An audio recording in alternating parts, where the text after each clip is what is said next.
स्थानिक स्वराज्य संस्थांच्या निवडणुकांमध्ये आरक्षणाची मर्यादा ओलांडू नका, नाहीतर निवडणुकाच रोखू, असा एक गंभीर इशारा सुप्रीम कोर्टाने दिलेला आहे। आरक्षणाची मर्यादा ओलांडली जात असल्याच्या याचिकेवरती सुनावणी करताना सुप्रीम कोर्टाने संतापही व्यक्त केला। या याचिकेवरती बुधवारी पुन्हा एकदा सुनावणी होणार असल्यामुळे राज्यामधील पालिका निवडणुकांवरती टांगती तलवार आली आहे। स्थानिक स्वराज्य संस्थांच्या निवडणुकांमध्ये ओबीसी प्रवर्गासाठी सरसकट 27% आरक्षण लागू करण्याचा निर्णय सरकारने घेतला।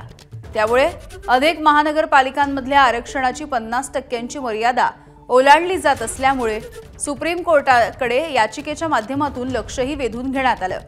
ओबीसी आरक्षणाबाबत विकास गवळी यांनी दाखल केलेल्या याचिकेवरती न्यायमूर्ती सूर्यकांत आणि न्यायमूर्ती जयमाला बागची यांच्या खंडपीठापुढे काल सुनावणी पार पडली। तेव्हा आपल्या आदेशाचा चुकीचा आणि सोयीचा अर्थ काढून 50%पेक्षा अधिक आरक्षण लागू करण्याच्या राज्य सरकारच्या कृतीवरती सर्वोच्च न्यायालयाने तीव्र असा संतापही व्यक्त केला आहे। दरम्यान सर्वोच्च न्यायालयाचे वकील अमोल करांडे आणि याचिकाकर्ते विकास गवळी यांनी नेमकी काय प्रतिक्रिया दिली आपण बघूयात।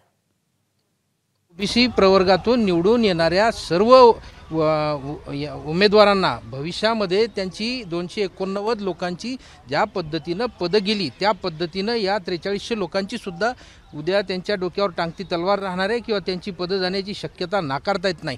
हा मुद्दा घेऊन मी कोर्टामध्ये गेलो होतो। आजच्या एकंदरीत सगळ्या डिस्कशनवरून माझं अतिशय मनापासून समाधान झालेलं आहे की कोर्टाला आमचा मुद्दा पटलेला आहे। विकास गवळींचं जे ट्रिपल टेस्टचं जजमेंट आहे तर त्याचं व्हायलेशन होत आहे, तर ह्या भोवती युक्तिवाद होता आणि कोर्टाचे ते प्रायमा फेसी लक्षात आलं की हे चुकीच्या पद्धतीने इंटरप्रिट करतात ती ऑर्डर आणि त्याचं इम्प्लिमेंटेशन करतात। त्याच्यामध्ये काय होऊ शकतं, कारण दिसतंय तर खरं ते उल्लंघन झालंय 50%च्या वरती। नाही, कोर्टाने आज एक्सप्रेस केलं ओरली की तुम्ही इलेक्शन घ्यायचं तुम्ही घेऊ शकता, पण फक्त ती 50%ची लिमिट ब्रीच करू नका।